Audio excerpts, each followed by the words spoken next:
For most of my life, I felt broken. It showed up in my relationships, my work, and the way I spoke to myself. No matter how much I achieved, I still felt unworthy, unseen, and alone. But everything changed when I started healing my inner child. I found peace where there used to be chaos, built friendships that actually felt safe, and created a life that feels like me again. I'm Nicole, a foster mom and inner child healing coach, and this is Heal Out Loud. Each week, we'll blend science, soul, and real talk to help you stop feeling broken and start becoming the person you've always needed. Because healing isn't quiet, it's time to heal out loud. Today's episode is all about the science behind rewiring your brain when you've had childhood trauma. Let's start by breaking this down in a simple way. How does the human brain actually work? From the moment you're born until about age 5, your brain is in its most crucial developmental stage. Ages 6 to 12 are also incredibly important. Everything that happens during those years, every word you hear, every reaction you receive, every environment you're in, shapes the beliefs you form about yourself, about others, and about the world. That becomes your programming.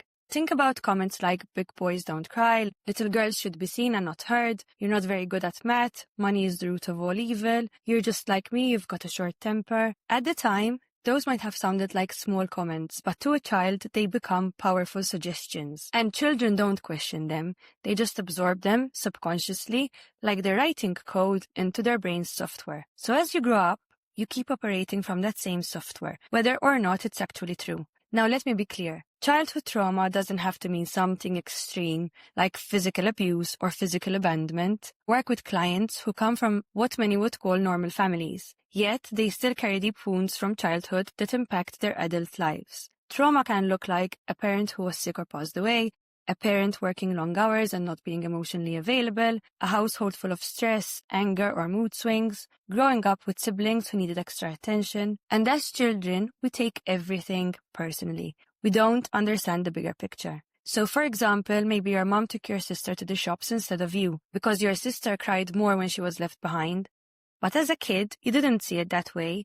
You made it mean, something is wrong with me. Mom loves my sister more than me. And that's how limiting beliefs are born. Beliefs like, I'm not good enough, there's something wrong with me, I'm unlovable, I'm unlucky, bad things always happen to me, nobody cares about me. And fast forward to adulthood, you're still living from those beliefs. You attract partners, friends, and situations that match those beliefs. You end up reliving the same painful experiences over and over again. The faces change, but the story remains the same.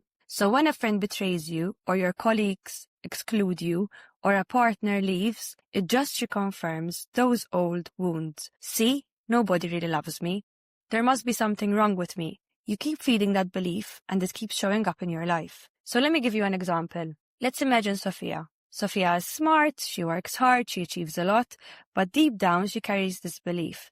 There's something wrong with me, nobody cares about me. So at home, she takes every comment personally. If her parents say something critical, she immediately hears it as proof that she is unworthy. She feels anger and resentment, so she lashes out. And then her parents tell her she's ungrateful and that she never appreciates their support and their help, which makes her feel even more unseen. At work, she walks in already on guard.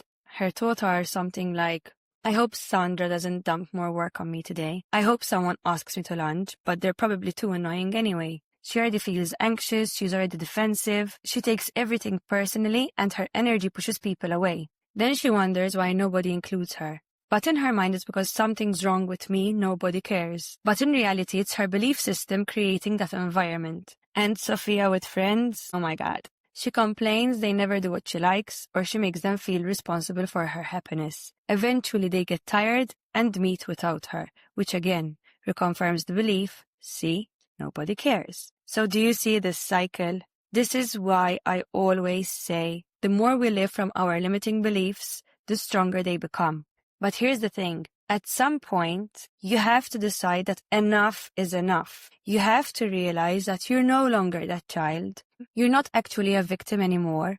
You are the creator of your current reality. Yes, once upon a time, you truly were a victim. But as an adult, it's now your responsibility to reprogram those beliefs. It's not your fault you feel this way, but it is your responsibility to heal it. So, what you've been waiting for. How do we start rewiring the brain? Step 1, awareness. You can't change what you don't notice. For the next few days, I want you to start paying attention to your feelings. When a negative emotion comes up, I want you to pause and ask yourself, what thought came before this feeling? Because remember, thoughts come first and then the emotions follow. And what happens then is that one negative thought creates a negative emotion, and then that negative emotion creates more negative thoughts, and then you're stuck in this cycle of feeling sadness and thinking negative things. So maybe the thought for you is, nobody cares about me. Instead of letting that spiral, catch it, and then ask, what is a thought that I would rather believe? You can start with something simple like, I am loved and I am worthy. Now, don't overwhelm yourself trying to change every belief at once. You need to be compassionate towards the fact that you've been operating from these beliefs for a really long period of time.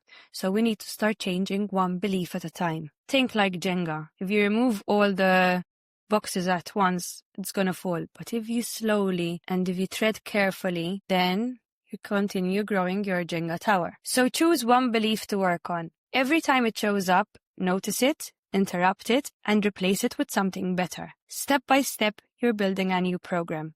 That's the science and the beauty of rewiring your brain. And I'll be sharing a lot more juicy details and practical tips on this in future episodes of this series. So stay tuned. If today's episode made you think, laugh, cry, or want to yell at the universe, good.